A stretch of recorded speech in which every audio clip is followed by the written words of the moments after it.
Hey everyone, so in this video we are going to talk about the different types of channel conflicts that might occur whenever we are using marketing intermediaries. So whenever we're talking about channel conflict, there is a horizontal conflict, there's a vertical conflict, and there is a multi-channel conflict.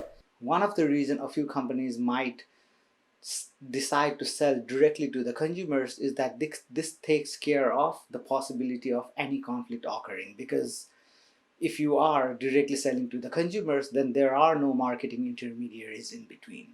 So that would be a really good way of getting rid of any conflict, is to not have any marketing channel members at all. But as we talked about already, marketing channel members provide value, and a lot of companies will use marketing intermediaries to sell their products to the consumers. Now, depending upon how many marketing intermediaries you have in the middle between you and your customers, the potential for conflict goes higher, because the more intermediaries or more channel members that are involved, the more there could be conflict in terms of the goals for each and every organization that is involved. As a manufacturer, your objective might be to sell your products to the consumer. At the same time, your another objective might be to uphold your brand image as well, right? But if you are a retailer, what is your end objective?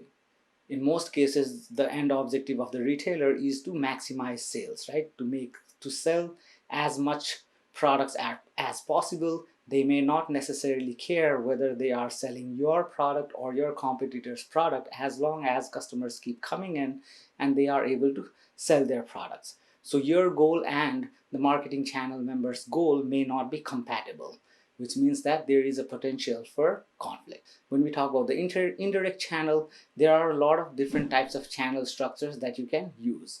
For example, one of the ways you can sell to the consumers is you could sell directly to the retailer, and the retailer would sell to the consumer. Now in the United States, this is very possible, because there are very large retailers like Target, Walmart, Best Buy, right? So these are really big retailers who can buy directly from the company.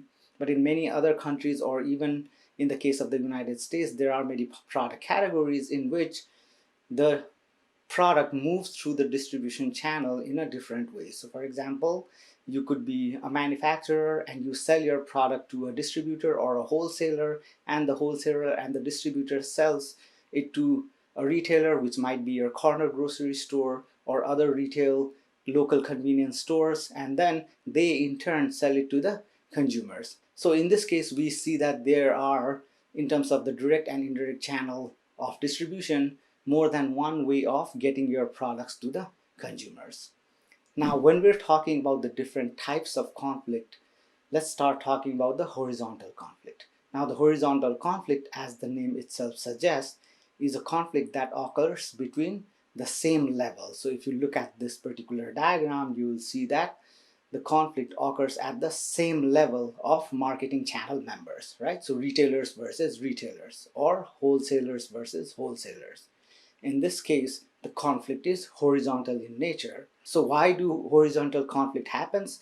There could be a lot of different reasons, because these different retailers or different marketing channel members at the same level have different objectives, right? So if Walmart decides to increase foot traffic in its stores by decreasing the price of one particular product, then Target will not be happy. Another example of horizontal conflict could be, like, for example, let's say that there are 2 Toyota dealers or 3 Toyota dealers within one particular location. Now the potential for horizontal conflict goes higher if the competition is higher as well, right? So if there are more than a couple of Toyota dealers or more than one dealer within a specific geographic region, then there is a potential for conflict between these two dealers, right? So any deals or any promotion that one particular dealer will make will have a direct impact on the ability of the other dealers to make a profit in that particular region, right? So there is always a potential for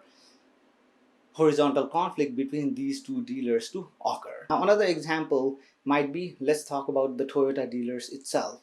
Now imagine that you are a Toyota dealer and you are doing really well. You are providing really good service to the customers, but then you find out that a nearby Toyota dealer is not doing so well. They are providing crappy service to the customers. Their dealership is not very highly reviewed. Customers really don't like that particular Toyota dealer, which has a negative impact for all Toyota dealers because that hurts the Toyota brand itself, right? And because consumers have a negative thought about one particular Toyota dealer, that perception might transfer to the other Toyota dealer as well, and through no fault of your own, because some other Toyota dealer is not doing their job properly, you are going to suffer. So in that case, you might be angry and upset at the Toyota dealer which is not doing the job that you want them to do, right? So in that case, that's again an example of a horizontal conflict. Now, thinking about this Toyota dealer example as well, will Toyota as a company be happy if one of their dealer is not doing so well, or if one of their dealer is hurting the Toyota brand image? Most likely not, right? So in that case, what Toyota might decide to take action against this dealership which is hurting the Toyota brand. Now, in this case, the conflict is between Toyota, the company, and the Toyota dealer. Now, since these are two different levels, so if you talk about the horizontal conflict, they are at the same level. Now, vertical conflict is when the marketing channel members at two different levels have a conflict with each other. So Toyota, the company, is at a higher level compared to the Toyota dealerships, which is at a different level, right? So when the conflict occurs vertically, then that would be an example of a vertical conflict. Now again, another example of vertical conflict would be if you give preferential treatment to certain of your marketing channel intermediaries. So let's say that you are using two distributors to sell your product in two different regions, right? So region A and region B.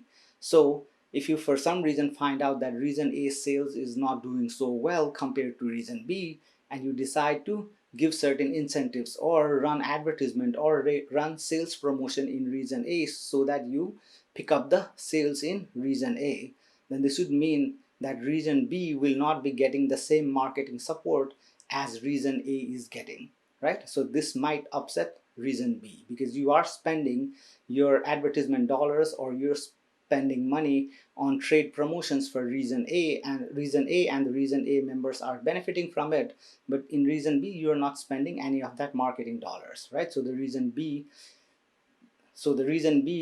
distributors or marketing channel intermediaries might be angry at you. So in that case, again, this would be a potential for a vertical conflict. Now, yet another form of conflict might occur if you are using multiple channels of distribution, right? So you are selling directly to the consumers, at the same time you are selling directly through the retailers, or you are selling through a wholesaler and a retailer and then ending up at the final consumer. So here what you are doing is you are using multiple channels of distribution. Let's say you are selling to the consumers through a retailer. Now if you also start selling to the consumers directly online, then what this might lead is that because you are able to sell at a lower cost to the consumer directly, what this might do is this might negatively impact the sales that the retailers were making, right? Because now the consumers are able to buy directly from you. Of course, the foot traffic as well as the revenue for the retailers will go down, and the retailers might decide to revolt and say that they are no longer going to sell your product, or they might decide to stop any preferential treatment that they might have been giving to your particular company, right? So here there is a conflict between two different channels of distribution, and that is why it is called the multi-channel conflict. I hope this video helps you understand the three different types of conflicts and why they might occur. Thank you so much for watching. Please let me know if you have any questions or concerns, and if you want me to cover any other topics related to marketing or otherwise, please let me know as well.